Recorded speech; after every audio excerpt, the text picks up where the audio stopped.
88 साल श्रावण महिनाको 14 गते शनिबारको बाबाको महावाक्य र बाबा सारमा भन्नुहुन्छ, मिठे बच्चे यो पुरानो दुनिया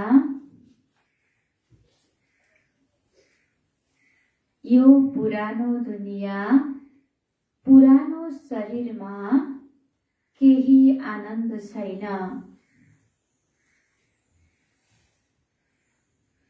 मिठे बच्चे यो पुरानो दुनिया पुरानो शरीरमा केही आनन्द छैन।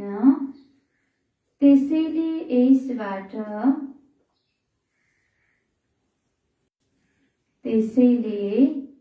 यसबाट जीवन छँदै मरेर बाबाको बन।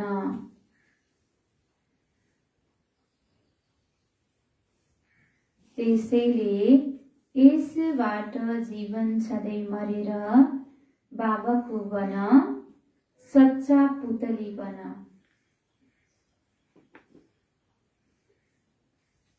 सच्चा पुतली बन। मिठे बच्चे यो पुरानो दुनिया पुरानो शरीरमा केही आनन्द छैन। त्यसैले यसबाट जीवन छँदै मरेर बाबाको बन, सच्चा पुतली बन। बाबाले भन्नुहुन्छ कि यो पुरानो दुनिया र पुरानो शरीरबाट हामीलाई केही पनि आनन्द छैन हैन। दुनियामा सम्बन्धबाट पनि दुःख मिलिरहेको छ हैन, भौतिक साधनबाट पनि दुःख मिलिरहेको छ र यो शरीर, यो पुरानो शरीरबाट पनि कहिले के भएको छ, कहिले के भएको छ, दुःख नै दुःख छ। त्यसैले बाबाले भन्नुहुन्छ कि यो जीवन छँदै यो जीवनदेखि अलग रहनेको त अभ्यास गर र बाबाको बन्नेको प्रयास गर। किनकि शरीर छोडेर त बाबाले याद गर्नु त होइन, तर यो शरीरमा रहेर पनि हाम्रो मन बुद्धि कहाँ हुनु पर्यो? बाबासँग। त्यसैले सच्चा पुतली बन भन्नुहुन्छ बाबा। प्रश्न, संगम युगको फेसन कुन चाहिँ हो? बाबाले प्रश्न सोध्नुभयो कि संगम युगको फेसन कुन चाहिँ हो? कुन फेसन छ होला अहिले? संगम युगको फेसन। यो संगम युगको फेसन नै बसी बसी आफ्नो घर वैकुण्ठको घुमफिर भन्छौँ र अन्त्यहरू यो छ नै बाबाको घुमफिर गरेर हुन्छौँ र अन्त्यहरू बाबाकोमा के हुन्छ, हामी जान्छौँ। संगम युगको फेसन नै हो। अन्त संगम युगको सूक्ष्म बर्तनको हामी उत्तरमा बाबा भन्नुहुन्छ, यो संगममा नै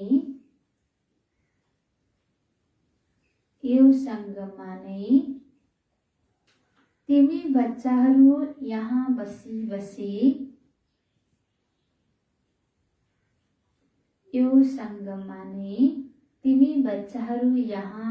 बसी आफ्नो घर वैकुण्ठको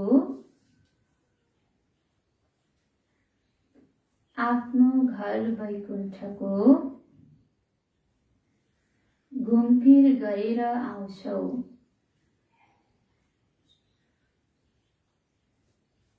आफ्नो घर वैकुण्ठको घुमफिर गरेर आउँछौ।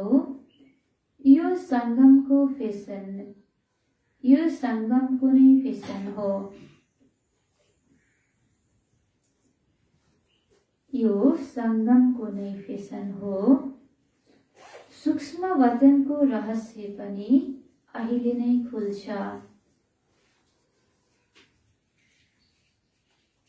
सूक्ष्म वतनको रहस्य पनि अहिले नै खुल्छ। बाबाले उत्तरमा बताउनु भयो कि संगम युगमा नै तिमी बच्चाहरू बसी बसी वैकुण्ठको सैर गरेर आएका हुन्छौ। किनकि मन बुद्धिद्वारा त वैकुण्ठमा घुमिरहेका हुन्छौ। किनकि यो संगम युग भन्दा पहिला हामीलाई कलियुगमा न बाबाको ज्ञान, बाबाको बच्चा नहुँदै त सतयुग कहाँ हो, कसरी याद गर्ने भन्ने थाहा थिएन। सूक्ष्म वतनको पनि थाहा थिएन। जब बाबाले आएर सङ्गम युगमा हामीलाई शिक्षा दिनुभयो, त्यो सत्ययुगको हामी घुमफिर गर्न सक्ने भयौँ र सूक्ष्म वतनको रहस्यलाई पनि हामी बुझ्यौँ। त्यसैले यो सङ्गम युगको फेसन हो भन्नुहुन्छ बाबा। दोस्रो प्रश्न, कुन विधिले गरिबी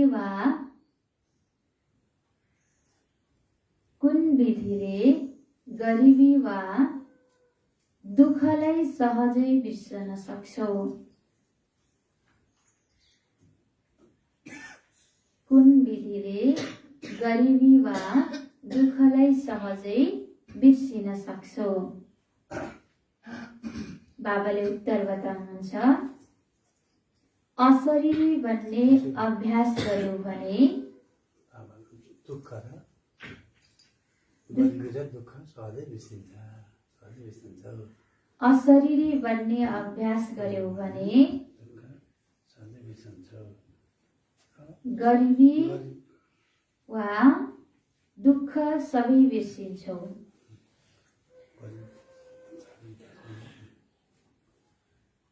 अशरीरी बन्ने अभ्यास गर्यो भने गरिबी वा दुःख सबै बिर्सिन्छौ। गरिब बच्चाहरूको पासमा नै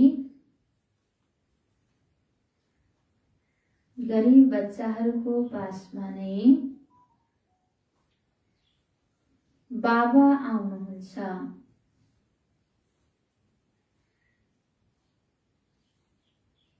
गरिब बच्चाहरूको पासमा नै बाबा आउनुहुन्छ धनवान बनाउन।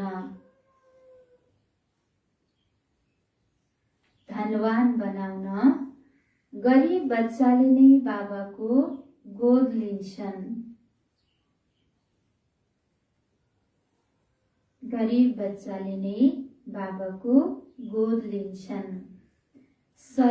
अशरीरी बन्ने अभ्यास गर्यो भने गरिबी वा दुःख सबै बिर्सिन्छौ। गरिब बच्चाहरूको पासमा नै बाबा आउनुहुन्छ धनवान बनाउन। गरिब बच्चाले नै बाबाको गोद लिन्छन्। बाबाले के भन्नुहुन्छ, जब हामीले यो देहको भानदेखि अलग रहन्छौँ त यो गरिबी दुःखलाई बिर्सिन सक्छौँ। शरीरको भानमा आएपछि त फेरि अनेक प्रकारका दुःखहरू आइरहन्छन्। त्यसैले बाबाले भन्नुहुन्छ कि यो दुःख गरिबी बिर्सिनको लागि तिमीले आफूलाई अशरीरी बन्नेको अभ्यास गर। र बाबा त भगवान त गरिब निवाज हुनुहुन्छ हैन, गरिब बच्चाको पासमा बाबा आउनुहुन्छ हामी बच्चाहरूलाई धनवान बनाउनको लागि।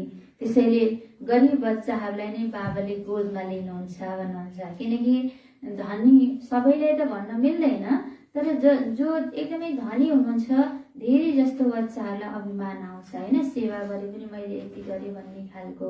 त्यसैले बाबाले भन्छ कि गरिबले निस्वार्थ भएर सेवा गर्छ, उसको पासमा धन प्रशस्त पनि हुँदैन, त्यो भएको धन थोरै धन भए पनि खुसी टेकीमा लगाइरहेको हुन्छ। त्यसैले बाबा गरिब निवाज हुनुहुन्छ। गीत छ, महफिल में जल उठी समा। ओम शान्ति। आत्माहरूको प्रीत बन्छ आफ्नो पारलौकिक पिता परमपिता परमात्मासँग जान्दछन्। बाबाले हामीलाई यहाँबाट लैजानुहुन्छ। कसैको आत्माले शरीर छोडेर जान लागेमा बचाउने कोसिस गर्छन्। जसरी सावित्री सत्यवानको कथा बताउँछन्।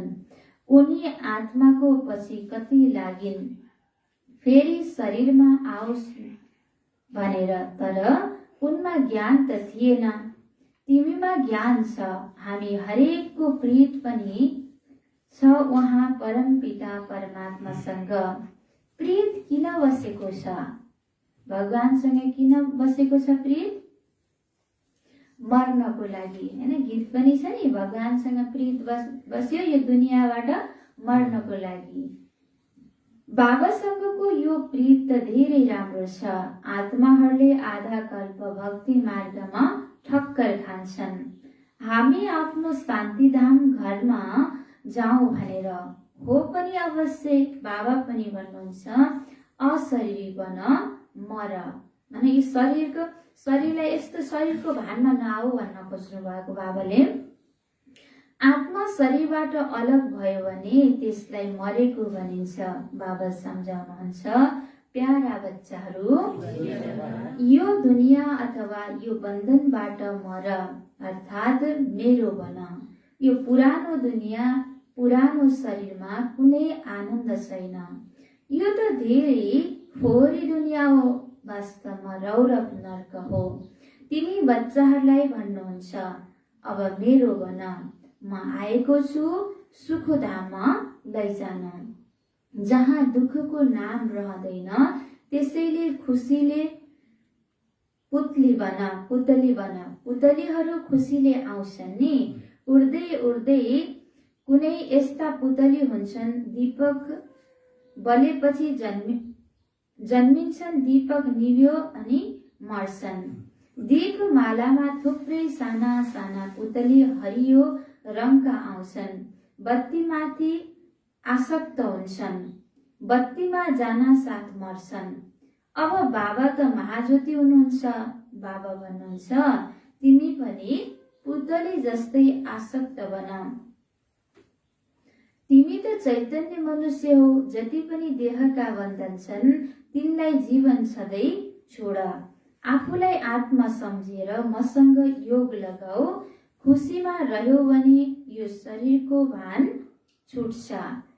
म आत्मा यो दुनियाँलाई छोडेर आफ्नो घर जान्छु। यो दुनियाँ अब कुनै कामको छैन, यससँग दिल नलगाऊ।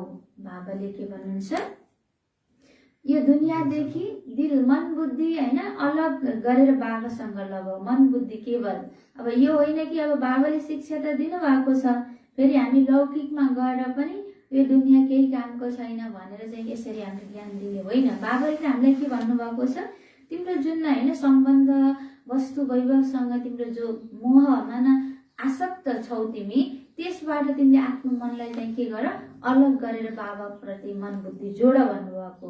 मागी त यो दुनियाँमा रहनु छ, यही दुनियाँ काम छैन भनेर उनीहरूलाई भन्न त मिल्दैन। केवल ज्ञान गरेर हामीले बुझ्ने कुरा हो। यो दुनियाँमा धेरै गरिब छन्, गरिब नै दुखी हुन्छन्।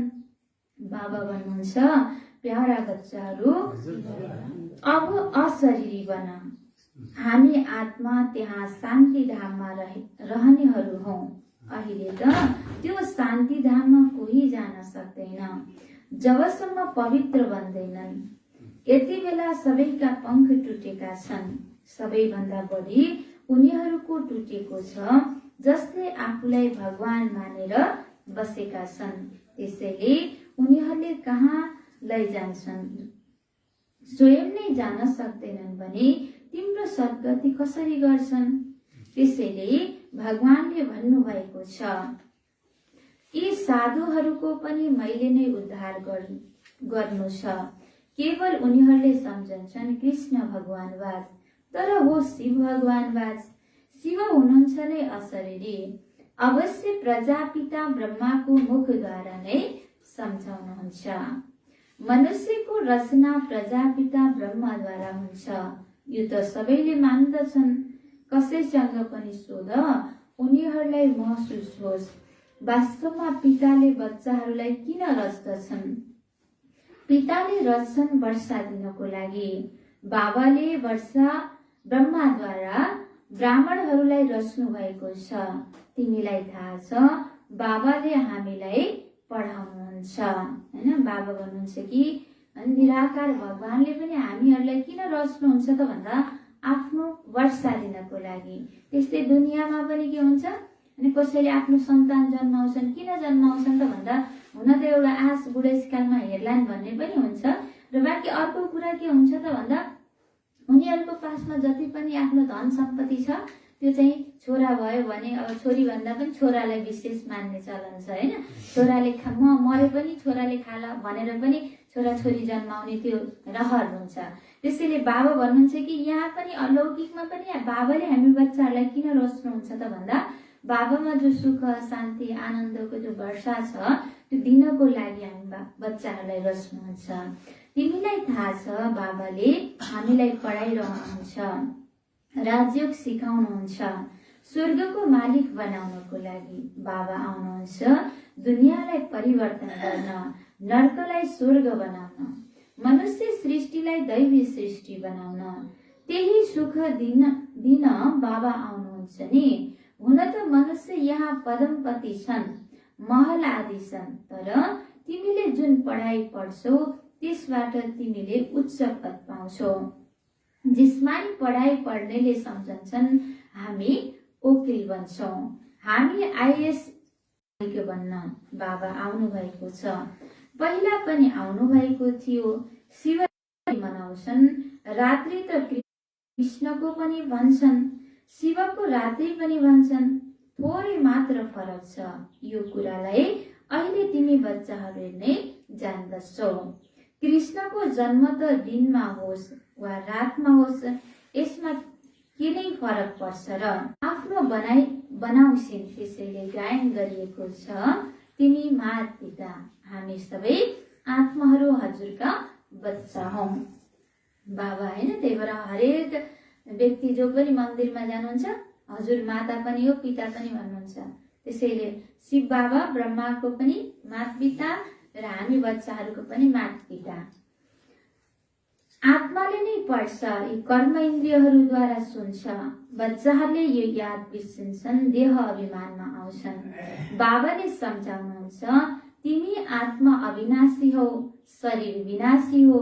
बाबाले सम्झाउनु भएको छ, मलाई याद गर, यो तिम्रो अन्तिम जन्म हो, जुन हीरा तुल्य छ। जो बाबाको भन्छन् उनीहरूको जीवन हीरा तुल्य हुन्छ। तिम्रो आत्मा शरीरको साथ परमपिता परमात्माको बनेको छ। अब आत्मा हीरा जस्तो बन्छ, अर्थात् सक्कली सुन बन्छ, 24 क्यारेटको। अहिले त कुनै क्यारेट रहेको छैन। अहिले तिमी बच्चाहरूलाई सम्मुख बसेर सुन्दा मधुबनको भाषण आउँछ, यहाँ नै मुरली चल्छ भन्न त बाबा पनि भन्छौ, तर यति मजा आउँदैन, किनकि मुरली सुनेर फेरि मित्र सम्बन्धी आदि मायाको राज्यमा जान्छौ। यहाँ त भट्टीमा रहन्छौ, यहाँ त राजाईको प्राप्तिको लागि पढिरहेका छौ। यो तिमी रहनको लागि होस्टेल हो। घरमा पनि र बाहिरका पनि कति आएर रहन्छन्। यहाँ तिमी स्कुलमा बसेका छौ, गोरख धन्दा आदि केही पनि छैन, आपसमा नै कुराकानी गरिरहन्छौ। एकातिर छ सारा दुनिया, अर्कोतिर तिमी छौ। बाबा बसेर सम्झाउनुहुन्छ, तिमी आत्माहरूको प्रीतम एक हुनुहुन्छ। आत्माले नै उहाँलाई याद गर्छ। भक्तिमा कति भट्किन्छन् निराकार बाबासँग मिल्नको लागि, किनकि दुखी छन्। सत्युगमा भट्किँदैनन्। अहिले त कति धेरै चित्र बनाएका छन्, जसलाई जे आयो त्यही चित्र बनाए। गुरुहरूको कति मान छ सम्झन्छन्। जसरी ती गुरुहरू छन् त्यस्तै यहाँ पनि ती गुरुहरू छन्। बाबाले भन्नुहुन्छ कि जस्तो मान्छेको विचार भयो त्यही अनुसारको भक्तिमा पनि चित्रहरू बनाइदियो भन्नुहुन्छ हैन। अहिले कति मन्दिरहरूमा गयो भने अश्लील खालको चित्र एउटा मन्दिरमा पनि, किनकि त्यो त भगवानले बनाएको त होइन, तर मान्छेको बुद्धि विचार जस्तो भयो उनीहरूको त विचार अनुसार देवी देवताको चित्र पनि अश्लील बनाउन पुगे। त्यही भएर बाबाले भन्नुहुन्छ कि यो सबै कसले हो त चित्रकारले तयार गरेको। भक्ति मार्गमा सम्झन्छन् जसरी ती गुरुहरू छन् त्यस्तै यहाँ पनि यी गुरु हुन्। जसरी साधु वासवानी पहिला टिचर थिए, पछि साधु बने, गरिबहरूको सेवा गरे। अहिले उनीसँग कति लाखौं रुपियाँ आउँछ। मनुष्यले सम्झन्छन् जसरी अरू आश्रम छन् त्यस्तै यो पनि आश्रम हो। तर तिमीलाई थाहा छ यहाँ बाबा आउनुहुन्छ नै ब्रह्माको तनमा। अवश्य ब्रह्मा कुमार कुमारीहरू चाहिन्छ। ब्रह्माको मुख वंशावली चाहिन्छ नि, जसद्वारा रुद्र यज्ञ रचियोस्। यो हो रुद्र शिव बाबाको यज्ञ। अब एकलाई नै याद गर्नु छ। यहाँ त मनुष्यबाट देवता बन्ने कुरा हो। यस्तो कुनै सत्संग छैन जहाँ यस्तो कुरा होस्। मनुष्यबाट देवता बन्नु छ, तिमीलाई नै स्वर्गको बादशाही मिल्छ। तिम्रो कुराले मनुष्य हाँस्छन्, यो कसरी हुन सक्छ? फेरि जब पुरा बुझ्दछन् फेरि भन्छन् कुरा त सही हो। मान्छेको बुद्धिमा स्वर्ग आउला भन्ने त कल्पनामा नै छैन हैन। उनीहरू स्वर्ग थियो त भन्छन्, तर स्वर्ग हुन्छ आउँछ अब भन्ने कुरा मान्छेले जति मान्छेले विश्वास गर्न सक्दैन। तर बिस्तारै बिस्तारै अब कहिले नै हामी यात्रा गर्दा हामीले यस्तो शिक्षा लिइरहेका छौँ हैन, सतयुगमा जानको लागि भन्यो भने कतिपय मान्छे हाँस्न पनि सक्छन्, किनकि उनीहरूको मानसपटलमा त सतयुगको त हैन कस्तो हुन्छ भन्ने कुरा नै उनीहरूले इमेज गर्न सक्दैनन् हैन। त्यसैले बाबाले भन्छ कि जसले राम्रोसँग पछि बिस्तारै बिस्तारै बुझ्दै जान्छ ए रहेछ भन्ने कुरा उनीहरूलाई लाग्छ। किनकि स्वर्ग आउने ठुलो कुरा होइन, हरेक मान्छेले आफ्नो व्यवहारलाई बानीलाई सुधार्यो भने त भर्खरै स्वर्ग आइरहेछ नि। हाम्रो हरेकको भित्र विचारको अशुद्धिको कारणले, कर्म बिग्रेको कारणले, विचार अशुद्ध भएको कारणले त यो दुःख भएको हो नि। सबै हरेक एक एक मनुष्यले आफूलाई परिवर्तन गरे भने स्वर्ग आउने यहाँ केही पनि बेड लाग्दैन, असम्भव पनि होइन। त्यसैले यही मान्छेको विचार र व्यवहारलाई सुधार्नुको लागि भगवान यो धरतीमा आउनु भएको छ। बाबाबाट वर्षा मिल्छ, हामी विश्वको मालिक थियौं, अहिले हेर के हालत भएको छ। कसैलाई पनि भन उहाँ बाबाको हुनुहुन्छ, बाबा हुनुहुन्छ, स्वर्ग रचयिता हुनुहुन्छ। फेरि हामी स्वर्गको मालिक किन बन्दैनौं? नर्कमा किन बसेका छौं? अहिले त रावण राज्य छ। सतयुगमा रावण हुँदैन, अहिंसा परमो धर्म हुन्छ, त्यसलाई विष्णुपुरी भनिन्छ। तर जान्दैनन् विष्णुपुरी अर्थात् स्वर्गपुरी हो। तिमी बच्चाहरूलाई थाहा छ विष्णुपुरीमा लैजानको लागि बाबा आएर पढाउनुहुन्छ, भन्नुहुन्छ म एकलाई याद गर। परमपिता परमात्मा आएर ब्रह्मा विष्णु शङ्करद्वारा आफ्नो कर्तव्य गराउनुहुन्छ। स्पष्ट लेखिएको छ, विष्णुपुरी भन वा कृष्णपुरी भन कुरा एउटै हो।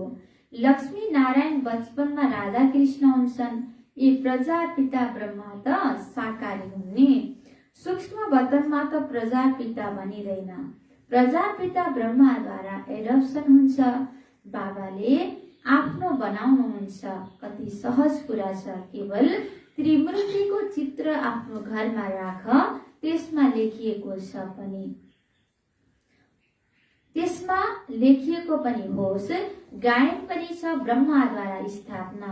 तर त्रिमूर्ति ब्रह्मा भनेर बाबा शिव बाबालाई गुम गरिदिएका छन्। अहिले तिमीले जान्दछौ उहाँ हुनुहुन्छ निराकार परमपिता परमात्मा। यिनी हुन् प्रजापिता ब्रह्मा। ब्रह्मालाई देवता पनि भनिन्छ। सम्पूर्ण फरिस्ता बनेपछि मात्र देवता भनिन्छ। तिमीलाई अहिले देवता भनिँदैन, देवताहरू हुन्छन् सतयुगमा। तिम्रो हो दैवी धर्म। ब्रह्मा विष्णु शङ्कर देवताय नमः भन्छन्, न कि ब्रह्मा परमात्माय नमः भन्छन्। जब उनीहरूलाई नै देवता भन्छन्, फेरि आफूलाई परमात्मा किन भन्छन्? हैन, ब्रह्मा विष्णु शङ्करलाई नै देवता भन्छन्। जो भगवान समान भएकालाई त देवता भनिन्छ भने फेरि आफूलाई परमात्मा भगवान भन्न कसरी मिल्छ? हैन, आफूभन्दा ब्रह्मा विष्णु शङ्कर भनेको त साधु सन्त भन्दा पनि उच्च हो। तर के अरे साधु सन्तले ब्रह्मा देवताय नमः विष्णु देवताय नमः भन्छन्, त फेरि आफूलाई के भन्छन्? भगवान भनेर, परमात्मा भनेर किन सम्झिन्छन् भन्नुहुन्छ। सबै परमात्माका रूप हुन्, यस्तो कसरी हुन सक्छ? यो पनि ड्रामामा निश्चित छ। उनीहरूको पनि कुनै दोष छैन। अब उनीहरूलाई बाटो कसरी देखाउने? भक्तहरू सबैले भुलेका छन्, किसिम किसिमका अनगिन्ती बाटो बताउँछन्। अब बाबा सम्झाउनुहुन्छ, मृत्यु सामुन्ने खडा छ। वर्षा लिनु छ भने ब्रह्मा बिना शिव बाबासँग वर्षा मिल्न सक्दैन। सबैले उहाँ एक प्रियतमलाई बोलाउँछन्। बाबाले भन्नुहुन्छ कि हैन, शिव बाबाको वर्षा लिनको लागि पनि ब्रह्मालाई पनि तिमीले मान्नुपर्छ। कतिपय बच्चाहरू बाबाको पालामा के थिए अरे अभिमानी के, जसलाई देहको भान आउँछ नि, उनीहरूले के भन्थे, यो ब्रह्मा के हो रे, यो घर गृहस्थी बुढो हैन, हामी जस्तै त हो नि, यसले भनेको माने हामी त शिव बाबासँग डाइरेक्ट कनेक्सन जोड्छौँ भन्थे अरे के। त्यसको लागि बाबाले के भन्नुहुन्छ, किनकि जबसम्म ब्रह्मासँग तिम्रो सम्बन्ध हुँदैन त शिव बाबाको शक्तिलाई पनि तिमीले लिन सक्दैनौ भन्नुहुन्छ बाबाले। त्यही भएर ब्रह्मालाई पनि मान्नु पर्ने हुन्छ। म कल्प कल्प यो संसार सङ्गममा आउँछु, म हो पनि बिन्दु, हेर मलाई कसरी तुलना गर्छन्, कति सानो आत्मामा अविनाशी पार्छ यो भावी हो। अच्छा, मिठे मिठे सिकिलदे बच्चाहरूप्रति माता पिता बाप दादाको याद प्यार एवं गुड मर्निङ। रुहानी बाबाको रुहानी बच्चाहरूलाई नमस्ते। हामी रुहानी बच्चाहरूको रुहानी बाप दादालाई याद प्यार गुड मर्निङ। नमस्ते बाबा, नमस्ते बाबा, शुक्रिया।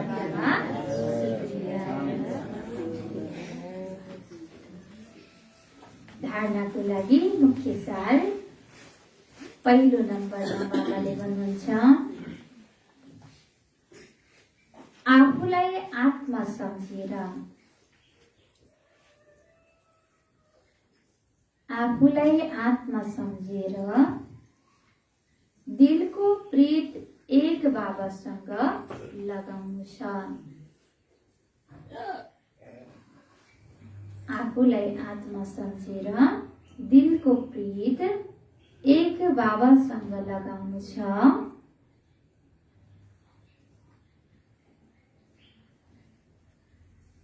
दिलको प्रीत एक बाबासँग लगाउनु छ। यो दुनिया कुनै कामको छैन, यो दुनिया कुनै कामको छैन, त्यसैले यसलाई बुद्धिद्वारा भुल।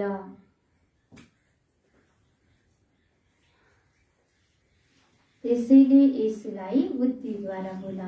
आफूलाई आत्मा सम्झेर दिलको प्रीत एक बाबासँग लगाउनु छ। यो दुनिया कुनै कामको छैन, त्यसैले यसलाई बुद्धिद्वारा भुल। दोस्रो नम्बरमा, आफ्नो जीवनलाई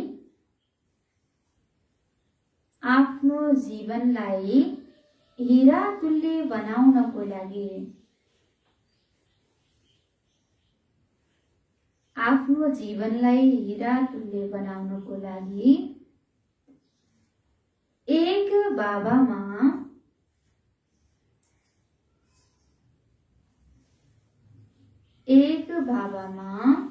पूरा पूरा बलिहार हुनु छ।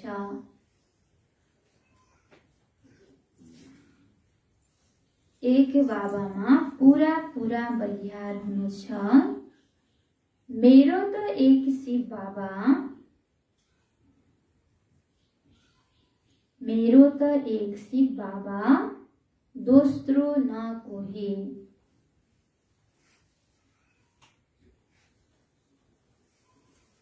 मेरो त एक शिव बाबा, दोस्रो न कोही। यो पाठ पक्का गर्नु छ, यो पाठ पक्का गर्नु छ। आफ्नो जीवनलाई हीरा तुल्य बनाउनको लागि एक बाबामा पूरा पूरा बलिहार जानु छ। मेरो त एक शिव बाबा, दोस्रो न कोही। यो पाठ पक्का गर्नु छ।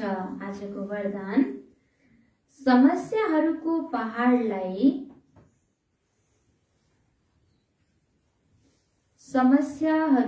पहाडलाई उड्ती कलाद्वारा पार गर्ने,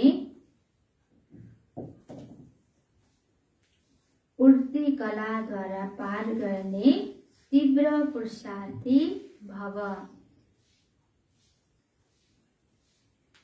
समस्याहरूको पहाडलाई उड्ती कलाद्वारा पार गर्ने तीव्र पुरुषार्थी भव। विस्तारमा, जसरी समयको रफ्तार तीव्र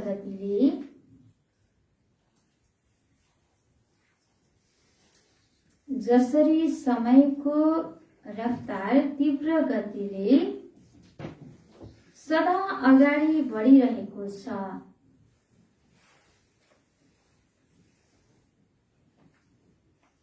सदा अगाडि बढिरहन्छ, कहिल्यै रोकिँदैन।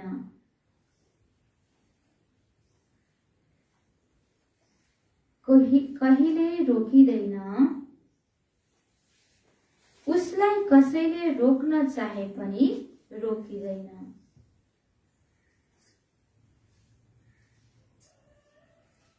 उसलाई कसैले रोक्न चाहेर पनि रोकिँदैन। समय त रचना हो, समय त रचना हो, तिमी रचयिता हो।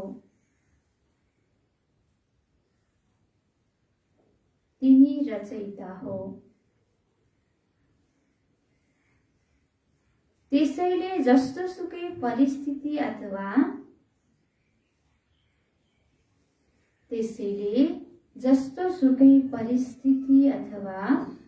समस्याहरूको पहाड नै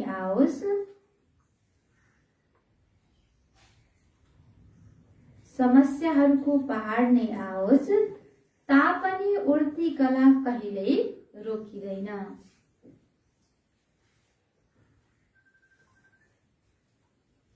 समस्याहरूको पहाड नै आओस्, तापनि उड्ती कला उड्नेवाला कहिल्यै रोकिँदैन।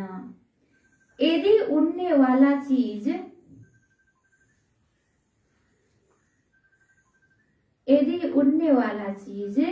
गन्तव्यमा नपुगी रोकियो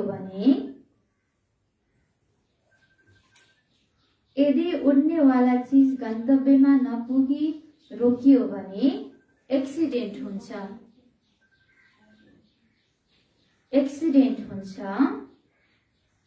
तिमी बच्चाहरू पनि तीव्र पुरुषार्थी बनेर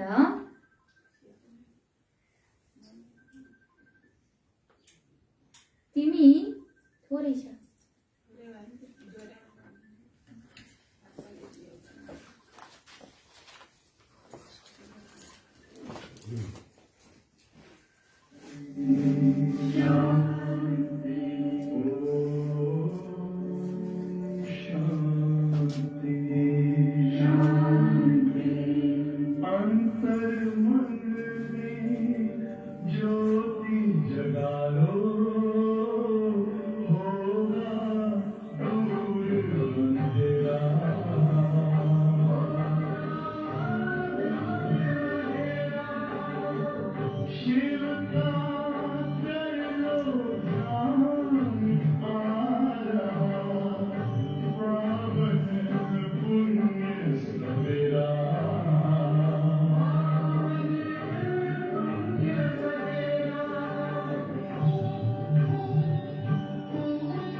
ओम शान्ति। विस्तारमा, यदि उड्नेवाला चीज गन्तव्यमा नपुगी रोकियो भने एक्सिडेन्ट हुन्छ। तिमी बच्चाहरू पनि तीव्र पुरुषार्थी बनेर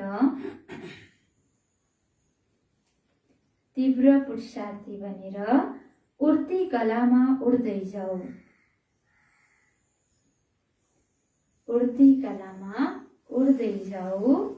कहिल्यै पनि थाक्नु वा रोकिनु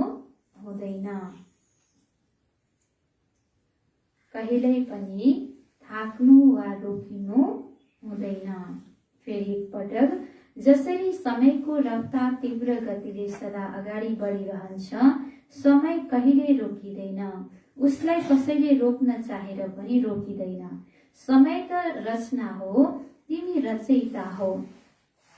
त्यसैले जस्तो सुकै परिस्थिति अथवा समस्याहरूको पहाड नै आओस् तापनि उड्नेवाला कहिल्यै रोकिँदैन। यदि उड्नेवाला चीज गन्तव्यमा नपुगी रोकियो भने एक्सिडेन्ट हुन्छ। तिमी बच्चाहरू पनि तीव्र पुरुषार्थी बनेर उड्ती कलामा उड्दै जाऊ। कहिल्यै पनि थाक्नु वा रोकिनु हुँदैन। बाबाले भन्नुहुन्छ कि जसरी समयको रफ्तार, जो समय घुमिरहेको छ, त्यसलाई कोही पनि मनुष्यले रोक्न चाहेर पनि रोक्न सक्दैन हैन। जस्तो घडीमा चाहिँ ब्याट्री सक्यो भने त्यो केही समय रोकिन्छ, तर पनि फेरि ब्याट्री हालेपछि त्यो समयले हामीले जतिको तत्तिमै चाहिँ परिवर्तन गर्नुपर्ने हुन्छ हैन। अब आज 2 रोक्छु अनि घडीलाई परिवर्तन गरे भने बाहिरको समय त चाहिँ चलिरहेको हुन्छ। त्यस्तै बाबाले भन्नुहुन्छ कि त्यस्तै उड्नेवाला बच्चालाई कसैले पनि रोक्न सक्दैन। बाबा भन्नुहुन्छ कि समय त रचना हो, तिमी रचयिता हो। त्यसैले जस्तो सुकै परिस्थिति, समस्याको पहाडमा हैन, पहाडलाई पनि त्यसमा नरोकिय सधैँ उड्ती कलामा उड। किनकि यदि कहीँ हामी उड्दा उड्दै बिचैमा रोकियो भने त त्यो के हुन्छ? एक्सिडेन्ट हुन्छ। एक्सिडेन्ट भनिन्छ। त्यही भएर बाबाले भन्नुहुन्छ कि बच्चा तीव्र पुरुषार्थी बनेर उड्ती कलामा उड्दै जाऊ र कहिले पनि थाक्नु वा रोकिनु हुँदैन भन्नुहुन्छ। परिस्थिति अनेक प्रकारका आउँछन्, तर ती परिस्थितिलाई देखेर चाहिँ नरोकिय भन्नुहुन्छ बाबाले। स्लोगन छ, यादको वृत्तिद्वारा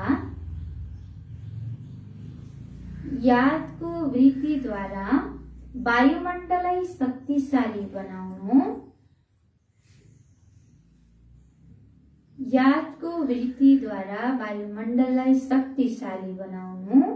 यही मनसा सेवा हो।